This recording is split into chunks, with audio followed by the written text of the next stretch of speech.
Heck fam, welcome back to another video.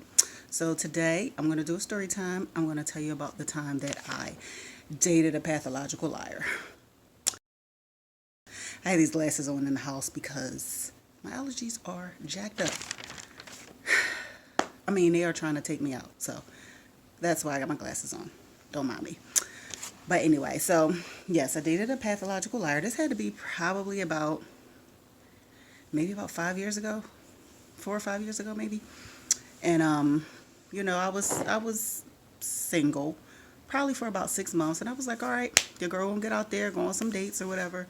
So I was on the dating site POF, the devil. I was on the devil POF, and this guy messaged me. So I'm like, bet he cute, he tall. Tall is my weakness because I'm tall, and we got to talking, and I'm just like,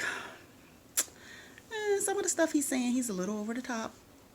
I mean, overthetop.org, but I'm gonna ride this out, see what's up. He's sitting here talking about, he worked for Sony and he played basketball overseas and he got his own radio station and he got his daughter this decked out car, but it's in the shop though. But yeah, that was over the top. So I'm like, we're gonna ride this out. So we started kicking it, and he actually took me to the radio station. So I'm like, all right, cool. This might be legit. This might be legit a little bit. But the first red flag was, when I was there, it really felt like it wasn't his radio station. Like, it really felt like it was his sister, his play sister. She was real cool.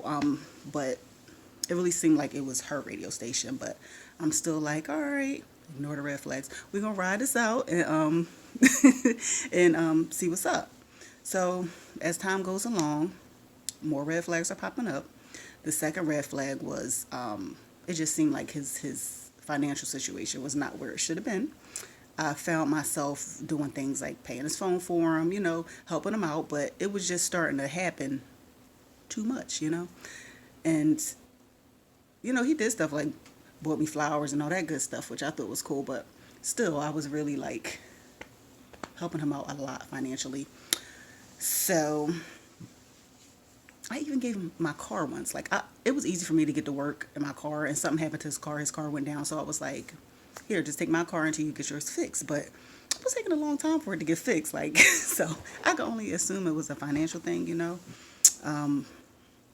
He also had a grill in his mouth, right? And something happened. I still think this is a lie, but he's like, "Oh, my grill broke. I bit down on a pretzel at Wawa. The pretzel was hard, and my grill broke." Really? The pretzel was that hard?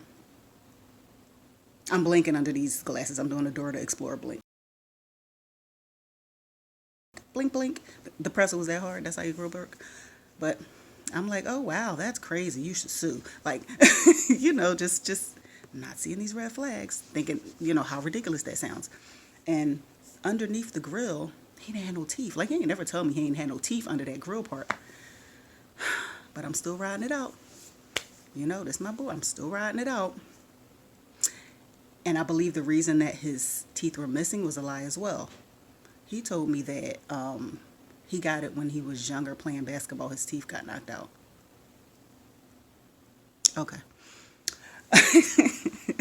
So, all that stuff is happening. Your girl's just ignoring these red flags that are popping up.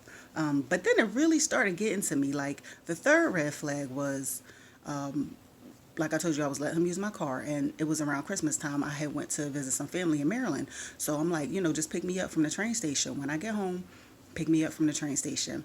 I get to the Amtrak station, and I'm calling and calling. He's not answering the phone. He got my car. He's obviously not here anywhere to pick me up. So I'm getting mad, and I'm texting him. I'm like so mad texting him, and I'm not getting a response. Then finally, he texts me talking about his mom is in the hospital and stuff like that. And of course, I felt bad because I'm like chewing you out, and your mom's in the hospital. But I didn't think about the fact that he could have told me that before he didn't show up. So anyway, I felt really bad about that. He sent me a picture and everything. She on ventilator and all this kind of stuff. Now, remember this part because I'm going to come back to it. It's going to be more on that later. So yeah, I really did feel bad. The fourth red flag was I bought him some custom sneakers, like the name that he goes by. We're gonna call him PJ. The name that PJ went by, I had it on his shirt and I had it on sneakers. I got it custom made. Shout out to my girl Nikki's Custom Tees in Atlanta. She hooks your t-shirts up. Check her out. But and I got the sneakers from the I think it was, I don't know if it was Skechers or I don't know, one of them websites. I got him custom sneakers with his name on it. And him and I were not friends on social media, right? So something told me to go on the social media page and look. You know, this boy is stunting with the sneakers I got him and the t-shirt I got him. Stunting like he bought it. He's like, yeah, I had to cop it. Sir, you didn't buy nothing. I didn't say nothing. I just I just let it go. I just let it go. But I also saw in there he was stunting in my car with my hoodie on. He was in my car like, yeah, about to make a quick business run, quick Sony run out of town. In my car with my hoodie on. Because my hoodie was from the men's section.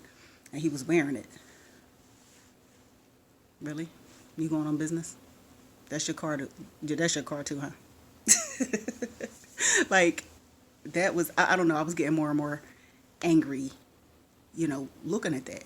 And then another thing that I saw on there was, I don't know, he hurt his finger somehow. I don't remember how he hurt his finger, but he told me one thing.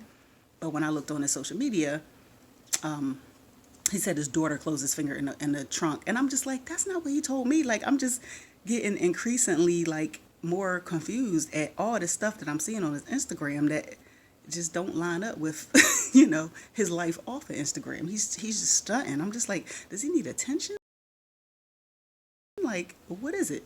So still, I said, no, actually I did call him out on that, on the car thing, him being in the car with my hoodie and stuff on. And he's like, no, I was just playing. I wasn't serious. They know I was just playing.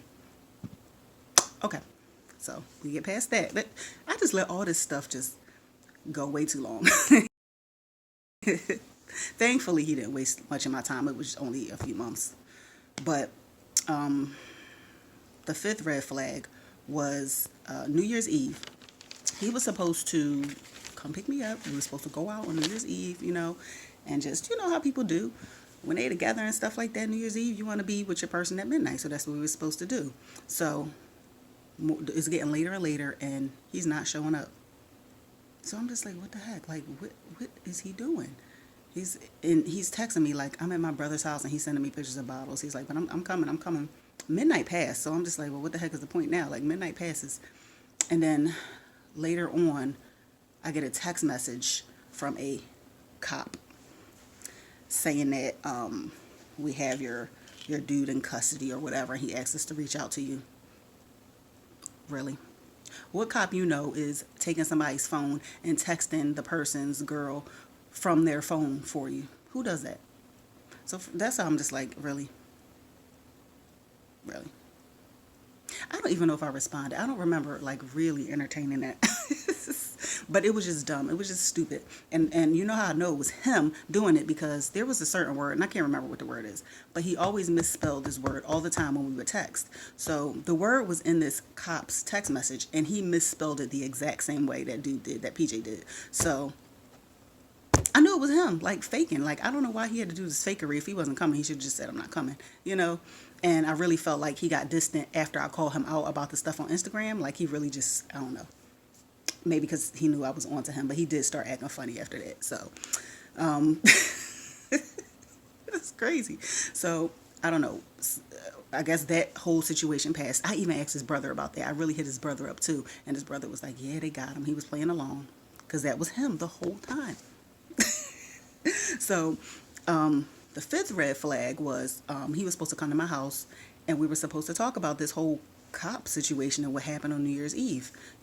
Like I said, we were distant or whatever, and he was supposed to come that night, and he didn't show up.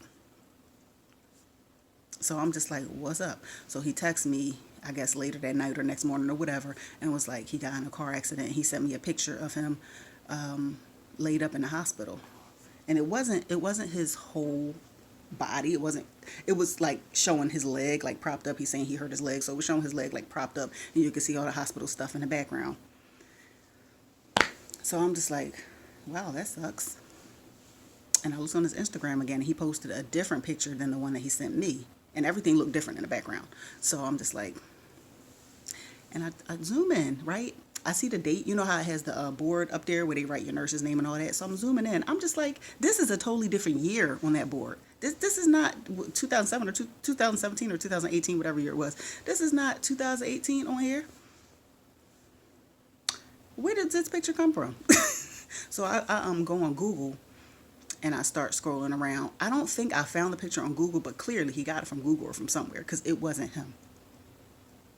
Why would 2018 be on the board? So I was like, okay, he's pulling a lot of fakery here. So something told me to go in Google and type in lady on ventilator or woman on ventilator. So I type it in and I just scroll down, scroll down. Guess what I found? The picture he sent me of his mom in the hospital when I was waiting at the Amtrak station for him. That's it. I'm done. At that point, I was done. I hit him up and I was like, give me all my stuff back. I'm going to give you all your stuff back. And that's it. I'm done. So he told me when to come get it.